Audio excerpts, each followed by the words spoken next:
Okay, so we are kind of up and running here. So let's just kind of get into just a little bit of the background again. So this is a great slide. It's a summary slide, right? We have our light spinner reactions. We have water coming in. We have our reactants of NAD+, ADP, and phosphate. We have light giving us the energy, right? The whole purpose is to convert light energy into usable chemical energy, ATP and NADPH, right? Once we produce ATP and NADPH in the thylakoid membrane of the chloroplast, those energy molecules enter the Calvin cycle, which is located in the stroma of the chloroplast, right? And they power the production of carbon dioxide into sugars. So again, it's a great slide to ground yourself in. If you keep getting confused, go back to that.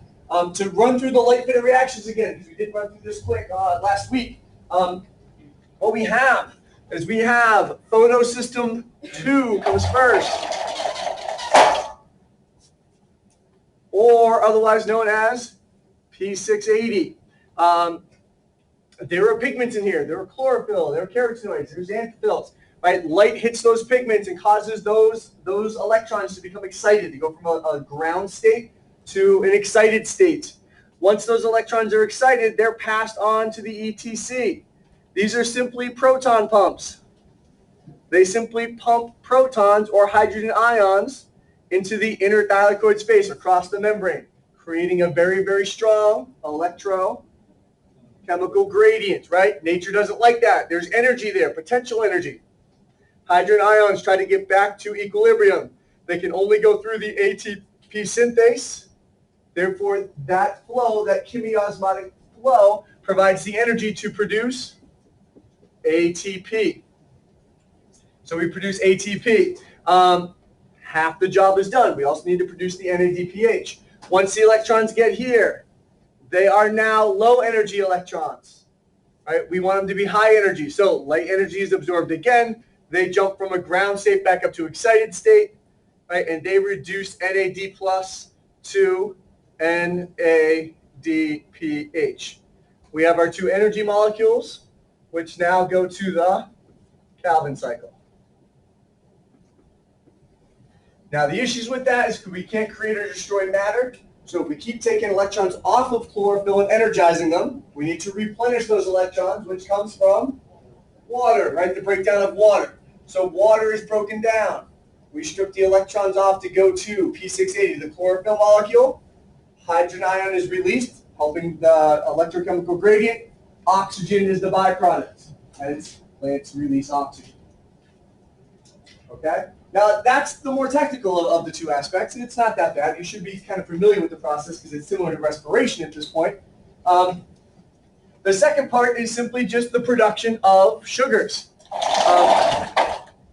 I'm going to skip forward. I know you had this slide here. I had it here because I was just kind of wanted to close it up and mention it. So I'm going to talk about this, but then I'm going to come back to it again because there's other things that we need to talk about here. So I'm going to complete the picture, talk about some other things, and then I'll come back to this again. So here we have our carbon being taken into the Calvin cycle. That's known as phase 1, carbon fixation, simply taking carbon in. We have the energy molecules, ATP, NADPH, coming from the light spinner reactions, powering the production of these low energy molecules into a nice high energy sugar, which is a G3P, glyceraldehyde 3-phosphate. Two of those get put together to make a glucose. You can say sugar, you can say carbohydrate, but you should be familiar with G3P. When you hear G3P, you should know, hey, production of the product of the Calvin cycle. And then we have our regeneration phase. So when I come back to this, it really gets broken down into 3 phases: carbon fixation, reduction, regeneration. And I'll come back to that. Okay. Now, for those who are who should be familiar with these terms, these aren't the focus. We don't let these all little details confuse the big picture. We have the big picture. But when I look at my photosystem, it's not just one big blob of green, right? There's different components to it. Right? And the outside edges of that photosystem, P680 or P700, that's where the light is kind of harvested. So that's where the light is hitting and energizing all these electrons. And the energy from all these electrons are all getting focused to the middle section. The The middle section is known as the reaction center, the reaction complex. So this is where chlorophyll is, right? And this is where the electrons gets passed on. So it's just giving a little bit more details, but if you see words like reaction center or light harvesting complexes, just know that, hey, that's going on in the photosystem. Not a focus, terms to be familiar with. This, again, is just walking you through. Just to walk you through the more complex picture, we just said it, right? Light energizes electrons. Electrons get passed on to the electron transport chain, right? Whenever you hear cytochromes, you should associate cytochromes with electron transport chains, whether it's in a mitochondria or chloroplast, just terms to be familiar with. Right here, we get the production of ATP. It doesn't show the ATP synthase here, but that's what's going on. That's why I like the last slide better. The electron is re-energized here at P700 and eventually passed on to NADPH. So it's the same thing I just showed you, just showing in slightly different form. So I'll come back to this in a second. This is just walking you through what I said, kind of saying what's going on in the whole process. So you can read these on your own. Now, the flow that we have going on right now, the electrons are starting on water and they're ending up on NADPH. So they have a starting point and a finishing point. They are not circling back. Therefore, the flow is not cyclic, it is linear. Right? So this is the normal photosynthetic process is a linear flow of electrons. They come from water through the whole electron transport chain, end up on sugar molecules, right? Or on NADPH to go to sugar molecules. However, in order for this to occur, you need a lot of water. If you don't water your plant, right, plants have mechanisms to deal with low amounts of water, low levels of water. So what they do is they change from a linear flow, they change to a cyclic flow. So this is all the stuff that we kind of gone through. This is just showing the whole big picture. Again, here's the P680, electron transport chain, P700, right, your ATP synthase. Again, just another image showing the exact same thing we've talked about. Right. So now here's what happens. So we've blocked off the first part, right? And now all we have going on is the second half of this process. Notice these electrons, these arrows are representing the electrons. Are they being passed off to NADPH? No, they're not. They're cycling back to the electron transport chain. They're just running in a cyclic manner. Now, that's a good thing because it means that this plant can deal with a water shortage. Right? It doesn't need the electrons from water because it just keeps sending the same pair of electrons back. However, this plant is no longer going to produce what?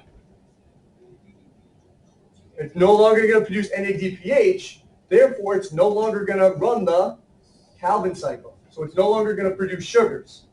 So this plant isn't producing sugars, which isn't a good thing, but it still is producing what? ATP. So it's still producing some energy, right? It's not optimal because we're not producing sugars, but it's a way for this plant to deal with a shortage of water. So they can change from what's known as a linear flow of electrons, which is optimal, but requires water for the input of electrons, to a cyclic flow, which is not optimal, it's suboptimal, but it's still not, it still is productive, just not as productive. Okay? All right. Yep.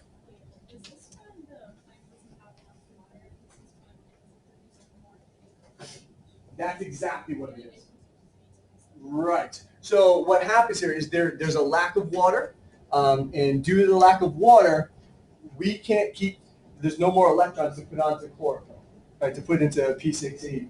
So instead of the plant just dying right there on the spot, it changes its linear flow to a cyclic flow of electrons. So the electrons do not move forward to produce NADPH. They just cycle back to the electron transport chain to produce ATP. All right, so that's kind of one thing we're going to talk about water with today. We do have some other things as well. One great thing is just kind of comparing photosynthesis and, the chloroplast and mitochondria. right? They're both double membrane systems, double membrane organelles, right? They're both using ATP synthase. They're both using chemiosmosis, right? They're both creating these electrochemical gradients and so forth. So just kind of understanding the similarities between the two. This is just looking at a good slide to kind of compare. This could jump on the test. I don't know if I'll definitely do it because it's really just kind of a memorization thing. But here with the mitochondria, you can see that you have your hydrogen ion flow it's moving through the ATP synthase from the intermembrane space to the matrix of the mitochondria. And here in the chloroplast, it's moving from the thylakoid space into the stroma. So they're kind of going in opposite directions of one another. Not a big thing, but take a look at it, just get a little bit of a picture of where you are. Okay, so now, if we are in that linear flow, they go to the Calvin cycle. And again, I've already talked about this. We have our carbon fixation, our reduction, our regeneration. Right? Our carbon fixation is simply the taking in of carbon dioxide. Now, what I need to add in here is one of my favorite words in biology. I have a few of them. Is rubisco. I always think of the Keebler elves, just Nabisco. So rubisco is a key enzyme in photosynthesis. It is the enzyme for carbon fixation. So rubisco its function is to take in carbon dioxide and incorporate it into the Calvin cycle. Now, rubisco gets its name because rubisco operates with a molecule known as ribulose biphosphate, or RUBP. You don't need to know RUBP. I don't think you'll ever get a question asked in particular about RUBP, but you can have RUBP pop up within a question. So it's good to be familiar with. Right? What you do need to know is rubisco is the key enzyme for carbon fixation. Again, we have carbon fixation. We have reduction. Reduction is basically saying the energy phase, right? ATP and ADPH come in. We produce our sugar, our G3P. And then we have our regeneration back to our start molecule, which is RUBP. That's the Calvin cycle. Don't worry about numbers or how many ATPs or how many whatever with the Calvin cycle. It's simply just fixation, reduction, regeneration. That's it. ATP and ADPH are used. Okay. So here's where we can kind of break. I have one more kind of topic to talk about. It's separate from what we've been talking about. Do you want to take a little time to kind of get into the handouts that you've been working on to finish those up? And then I'll go back and give you the last 10 minutes, or do you want me to just do the last 10 minutes now? Just do it now, get out of the way. Okay. All right. So the last thing, this is not, don't confuse the two. We are not talking about cyclic versus linear. That's a whole separate aspect of photosynthesis and how plants can deal with lower water supplies. This is something completely different, and it starts with the concept of photorespiration. When plants came about, when the process of photosynthesis came about, there was far more carbon dioxide in our atmosphere than there is today. And when they evolved, they really had no issue. This process of photorespiration probably never occurred. And photorespiration is not a good thing. It is a bad thing. Right? So when plants first evolved, this wasn't an issue, photorespiration. However, in our environment today, it became an issue. And what it is, it involves the Calvin cycle. It involves rubisco. Rubisco has a flaw. And the flaw with rubisco is with carbon fixation. Rubisco works well as long as carbon dioxide is in high concentration and oxygen is in low concentration. Rubisco is fine. However, if carbon dioxide levels drop to be very low and oxygen levels rise, rubisco starts taking in oxygen into the Calvin cycle instead of carbon dioxide. That's an issue, right? The Calvin cycle uses energy. It uses ATP. It uses NADPH, right? Now, that's okay because we build high energy sugars. But if we start taking in oxygen instead of carbon dioxide into the cycle, we're no longer producing sugars, right? We don't have the carbon to make the G3P. So therefore, the plant just starts wasting energy and burning ATP and burning an ADPH. Right? It's detrimental to the plant. Okay. Plants evolved to deal with this. That's why we don't just have one type of photosynthesis. We have three main types of photosynthesis. We have C3, C4, and CAM photosynthesis. And they really came about to deal with the concept of photorespiration. Right, so here are three plants, right? C3 plants are in our environment. They're the plants that we're typically familiar with. C4 plants we get in drier environments, typically like in the Midwest. Corn is the best example of a C4 plant, wheat. And the last one's CAM. This right here, I believe, is an agave plant. Could be an aloe plant though, but aloe, agave, cactus, right? Plants that live in arid environments, desert environments. So these are the three types. And we really need to kind of talk about a few things here.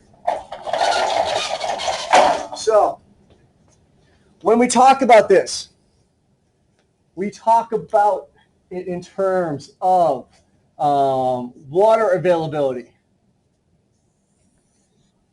their stomata,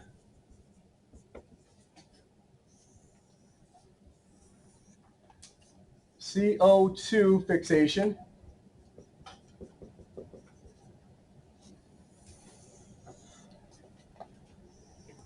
and we talk about it in these three terms. C3 plants.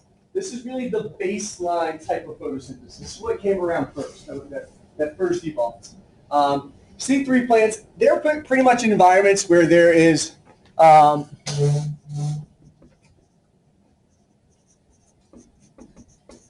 there's enough H2O in the environment, right? Our trees out here, they're not going through major droughts, right? They don't have to deal with water issues all the time. Like every once in a while, you might have a dry spell. But for the most part, plants in our environment, they're fine. They don't have water issues.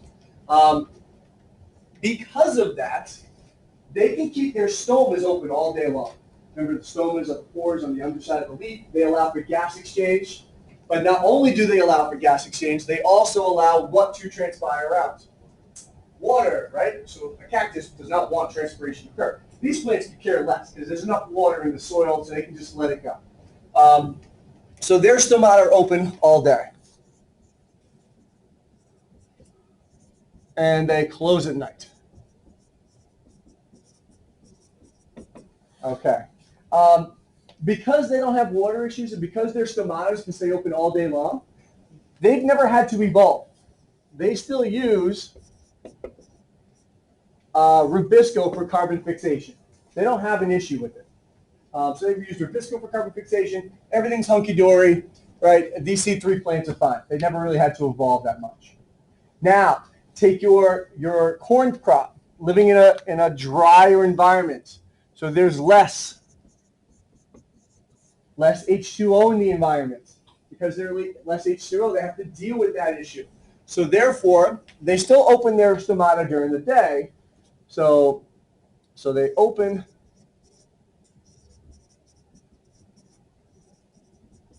but they close between the hot part of the day. So we'll say like 11 to 2.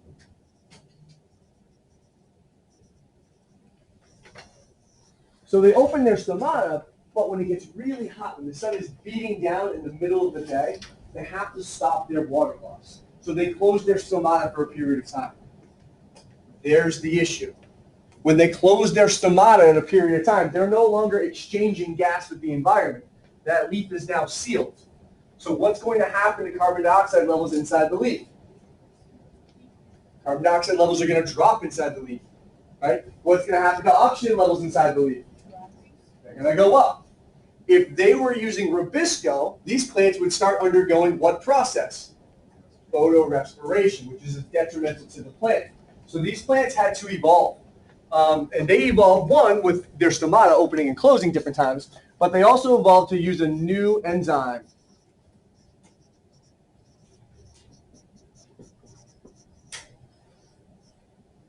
They evolved to use a new enzyme for carbon fixation known as PEP carboxylase. This is a more efficient form of rubisco. So even when carbon dioxide levels are low, PEP carboxylase continues to take carbon dioxide. It never goes into the process of photorespiration. So that's a good thing. They've evolved to deal with these drier environments. Okay, so there's C4. They're still opening their stomatas during the day. They're closing them at night. They're just closing the stomatas in the middle of the day as well. Now we get to our, so this is C3, C4. Now we get to our CAM, which stands for crustacean acid metabolism. Crustacean is the group of plants that use this type of photosynthesis. So aloe plants and cactus are all part of that group. And there's low H2O. There's very little water in their environments. Therefore, they can't open their stomatas at all during the day. So they close their stomatas during the day. And they open at night. Okay, so they close their stomatas during the day. They open their stomatas at night. There's an issue there. Photosynthesis only occurs during the day. So what do? What happens? Well, what they do is they take in CO2 and they form an acid. I think it's oxalic. You don't necessarily need to know the acid form. I'm pretty sure it's oxalic acid, which I'll show you in a second. So what they do is all night long, right, in their central vacuole where they have water, fluid, they take carbon dioxide into that central vacuole. And they form an acid, which sounds a little weird, like why would they form an acid? But any liquid that has carbon dioxide is an acid, right? If you take water and you carbonate it, you put carbon dioxide into it like sodas or seltzer, that becomes acidic. So that's why it forms an acid, because carbon dioxide forms acid in water. So what they do is all night long, they store carbon dioxide in their central vacuole, in their acid, and then during the day, they close their stomatas, and they simply draw the carbon dioxide out of the central vacuole, out of that acid they formed. Right? So they do their carbon storage at night, and they take the carbon out of storage during the day when light is available. Which enzyme do you think they'd use?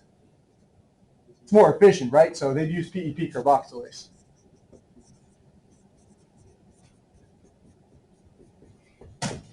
So they use PEP carboxylase as well. So it's how plants have evolved. Now the question is, why don't C3 plants use PEP carboxylase? Comes down to the old saying, if it ain't broken, you don't fix it. Right? If they're in an environment that they're fine with Rubisco, they don't have any issues, there's no pressure, there's no natural selection pressure for them to change. Right? The other plants were forced to change. They had to adapt to survive. Plants in our environment, there's no pressure.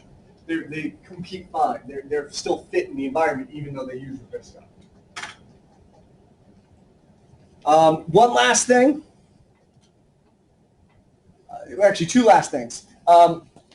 This is just going to give you a little bit of a breakdown of what I just said. The other last thing is just to be familiar with the structure. With C4 plants and C4 plants alone, they really kind of have two cells that work together to carry out the photosynthetic process. Nothing complex, just to be familiar with the fact that they have two cells. Right? You have the main cell, which is a mesophyll cell, where carbon dioxide comes in.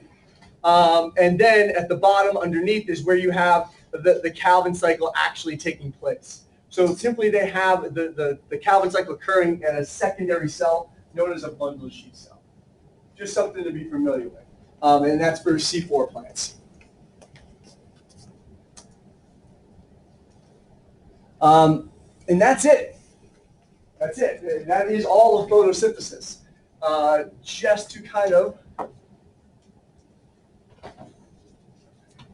finish up on this.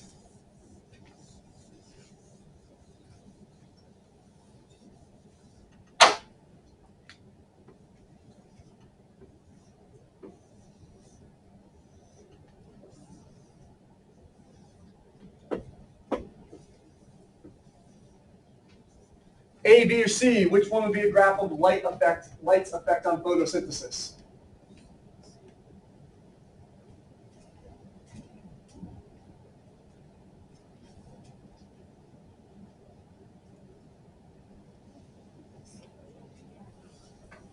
If I increase light, what's going to happen to the rate of photosynthesis? It goes up. Does it go up indefinitely as being said in graph 1, or is there going to be limitations on it? Limitations. So it's going to increase, but there are other limiting factors. Water, just enzymes don't work so fast, right? It will limit out. So B would be light effect. Which one would be temperature? Yeah, temperature is definitely a bell curve. You have an optimal temperature, right? You can say the same thing with pH effect on it. It'd be similar to like pH on any enzyme. So this would be temperature. Which one would be water? Water's a little less direct. It's not as direct as light, so it's probably going to be a messier graph. But I'd probably say B would be water. If you increase water, you're only going to get so much photosynthesis. Now, a secondary effect of having too much water is you actually cause the roots to rot, which could kill the plant as well. But that's not necessarily photosynthesis. That's like something else. So I'd say water would be B as well. But water has other effects. If you increase water from a low level to a high level, you will see an increase in the rate of photosynthesis. Minimal, but you will. But it'll max out.